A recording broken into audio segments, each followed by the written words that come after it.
أعوذ بالله من الشيطان الرجيم. بسم الله الرحمن الرحيم.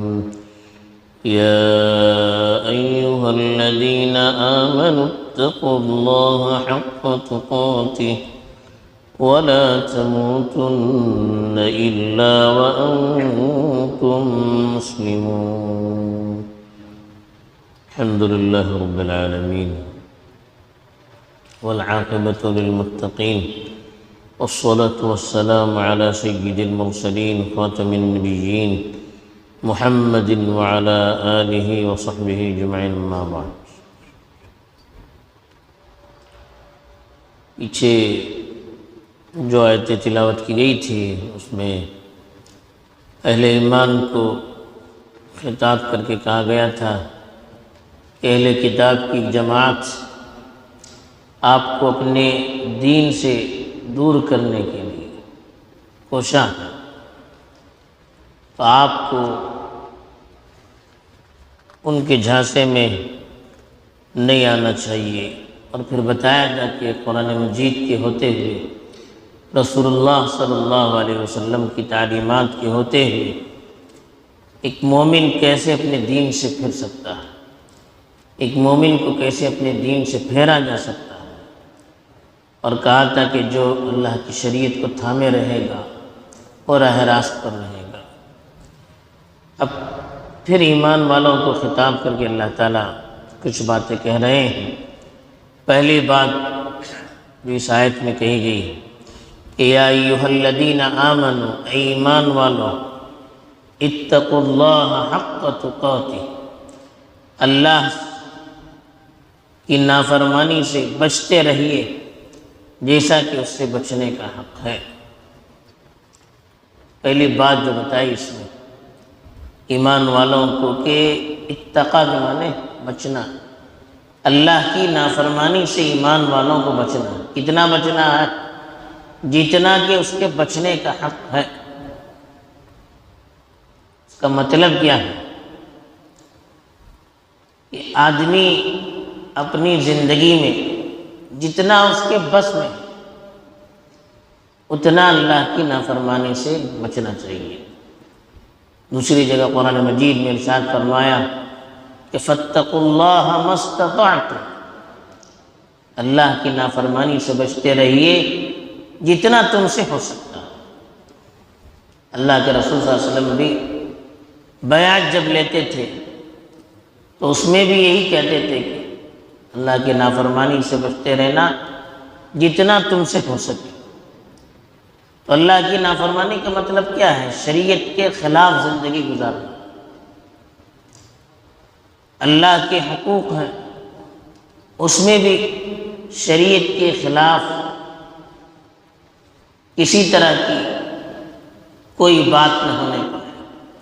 انسانوں کے ساتھ معاملات ہیں، معاشرتی زندگی ہے، کاروباری زندگی ہے اور دوسری زندگی کے مسائل ہیں، اس میں سے کوئی کام اللہ کی شریعت کے خلاف نہ ہونے پائے. یہ انسان کو کوشش کرتے رہنا چاہیے کہ ہماری پوری زندگی شریعت کے بتائے ہوئے طریقے کے مطابق ہو. اگر اتنا ہم نے کوشش کی اور جتنا ہم سے ہو سکا اپنی ذاتی زندگی میں بھی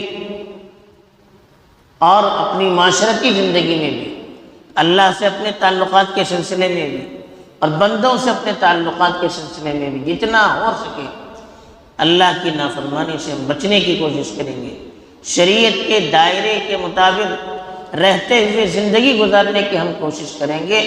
تو یہی ہے کہ فاتقوا اللہ ما استطعتم، کہ ہم اپنے بس کے اعتبار سے اللہ کی نافرمانی سے بچ سکتے ہیں. اس لیے کہ اللہ کی نافرمانی یہی ہے کہ آدمی شریعت کے دائرے سے آگے بڑھ جائے. شریعت نے جو ہمیں جو ہم پر پابندیاں عائد کی ہیں، شریعت نے جو چیزیں کرنے کے لیے ہم کو کہا ہے، اس میں اگر ہم اللہ کی شریعت کے خلاف جائیں گے تو یہ تقوی کے خلاف ہے. یہ اللہ نے جو ہمیں حکم دیا ہے اس کے خلاف ہے. پھر دوسری چیز اسی ضمن میں ارشاد فرمائی وَلَا تَمُوتُنَّ إِلَّا وَأَنْتُمْ مُسْلِمُونَ، اور تمہیں مرنا نہیں چاہیے الا کہ تم مسلمان ہو۔